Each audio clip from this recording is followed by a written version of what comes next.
my legs.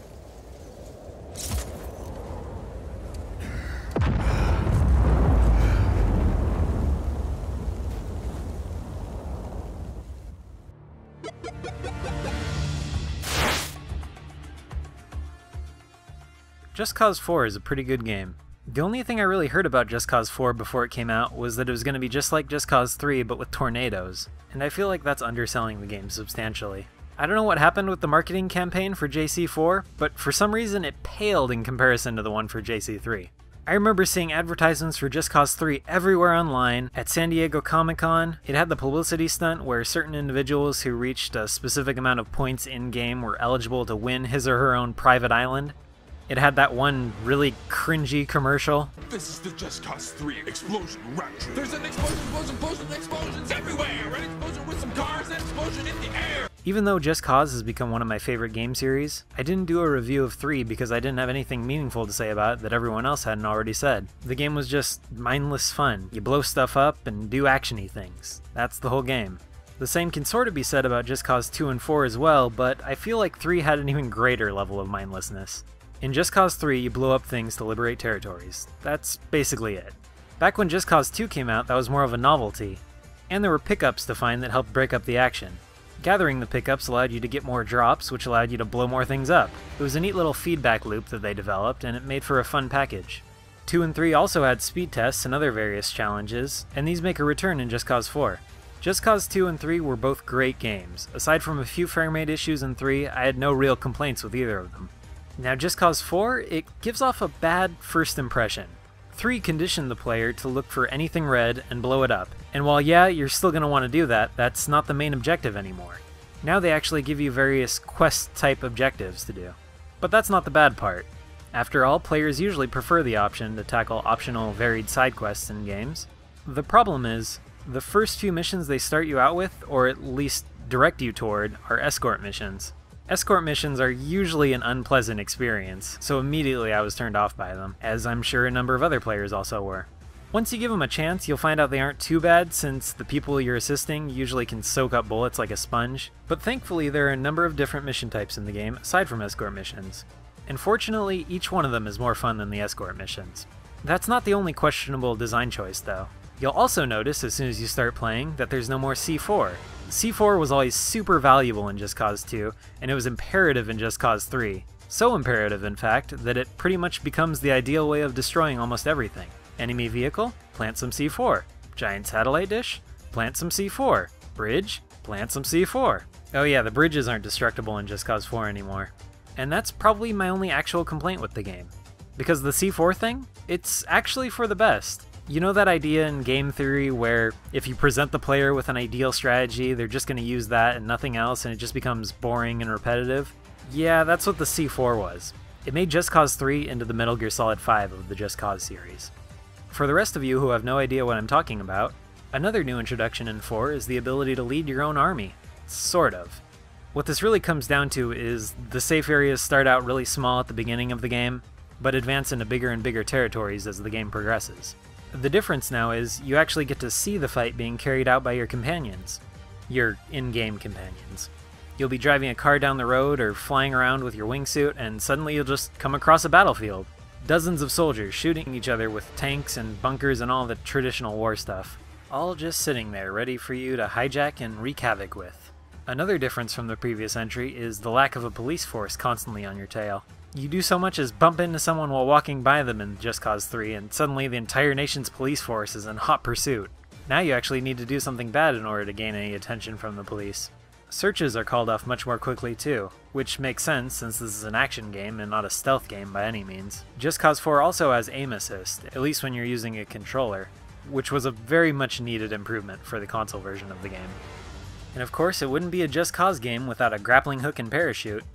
I felt like JC3's extra tether modifications were sort of necessary to play the game, whereas the ones in 4 just help enhance your experience.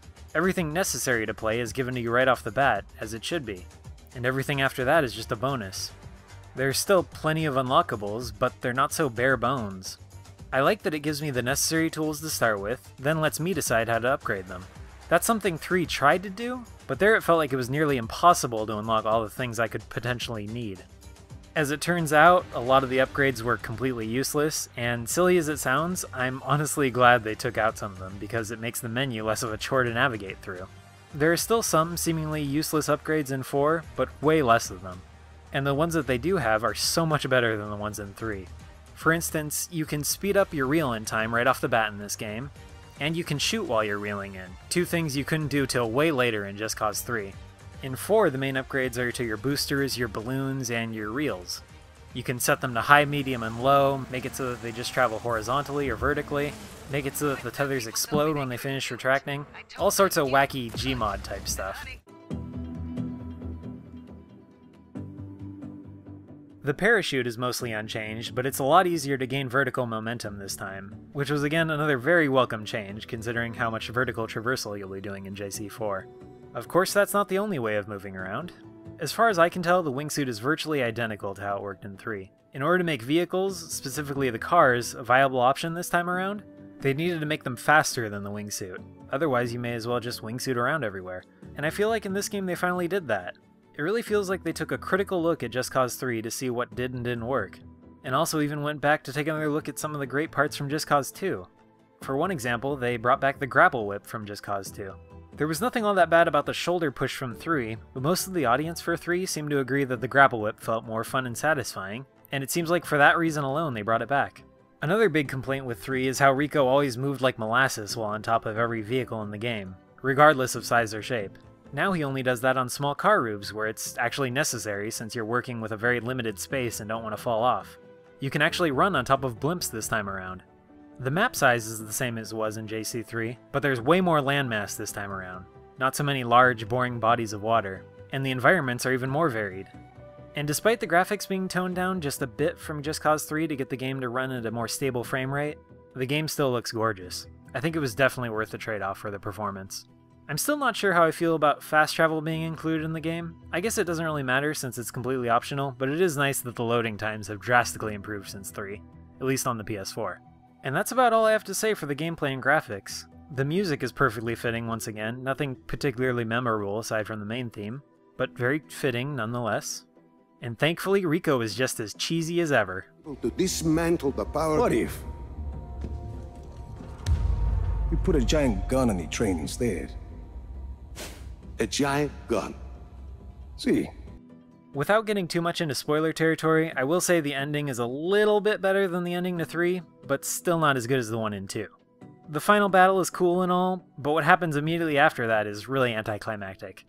Kinda like the ending to this video. Okay, here's the montage.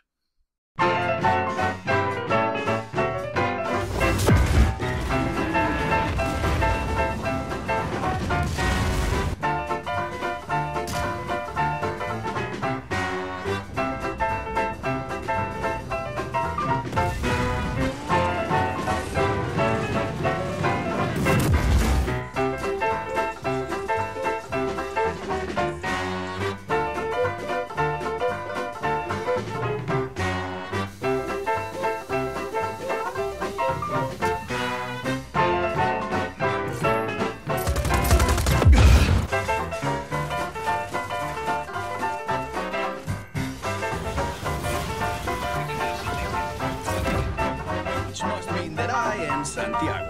Yeah? Probably. Santiago? Yes? As you know.